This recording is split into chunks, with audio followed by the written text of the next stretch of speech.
आज हम बात करते हैं भारतीय संगीत के संक्षिप्त इतिहास की। संगीत की उत्पत्ति के विषय में कुछ भी निश्चित रूप से नहीं कहा जा सकता है। इसकी उत्पत्ति का समय मानव सभ्यता के विकास का प्रारंभिक समय माना जा सकता है। संगीत की उत्पत्ति के विषय में भारतीय और पाश्चात्य विद्वानों के अलग-अलग विचार हैं, अतः किसी भी निष्कर्ष पर सरलता से पहुंच पाना कठिन है। हिंदुओं ने संगीत की उत्पत्ति का संबंध देवी देवताओं से जोड़ रखा है। कुछ विद्वानों का कथन है कि संगीत की उत्पत्ति वेदों के निर्माता ब्रह्मा जी से हुई और उन्होंने इस कला को शिव जी ने सरस्वती जी को और सरस्वती जी ने नारद जी को प्रदान की। नारद जी ने स्वर्ग के गंधर्व, किन्नर और अप्सराओं को संगीत की शिक्षा दी।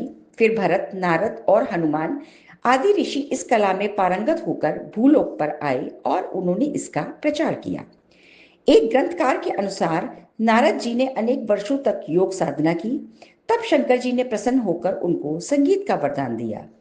शिव जी ने पार्वती जी की शयन मुद्रा देखकर उनके अंग प्रत्यंगों के आधार पर रुद्रवीणा तथा 5 रागों को और पार्वती जी ने छठे राग को जन्म दिया। संगीत दर्पण के लेखक श्री दामोदर पंडित के अनुसार संगीत का जन्म ब्रह्मा जी द्वारा हुआ है। उन्होंने यह भी स्वीकार किया कि मानव में विभिन्न पक्षियों द्वारा स्वरों का ज्ञान प्राप्त किया। पाश्चात्य विद्वान फ्राइड का मत है कि संगीत की उत्पत्ति एक शिशु के समान मनोविज्ञान के आधार पर हुई है। जिस प्रकार एक बालक रोना, चिल्लाना, हंसना आदि क्रियाएं मनोविज्ञान की आवश्यकतानुसार स्वयं सीख जाता है, उसी प्रकार संगीत का प्रादुर्भाव मानव में मनोविज्ञान के आधार पर स्वयं हुआ है। जेम्स लॉन्ग और उनके मतानुयायियों का कथन है कि पहले मनुष्य ने बोलना चलना सीखा, तत्पश्चात पुनः क्रियाशील हो जाने पर उसके अंदर संगीत का जन्म हुआ। इसी प्रकार संगीत के जन्म के विषय में बहुत से विचार पाए जाते हैं, परंतु उनमें से सहसा किसी एक पर विश्वास नहीं किया जा सकता, क्योंकि कोई भी तर्क कसौटी पर खरा नहीं उतरता।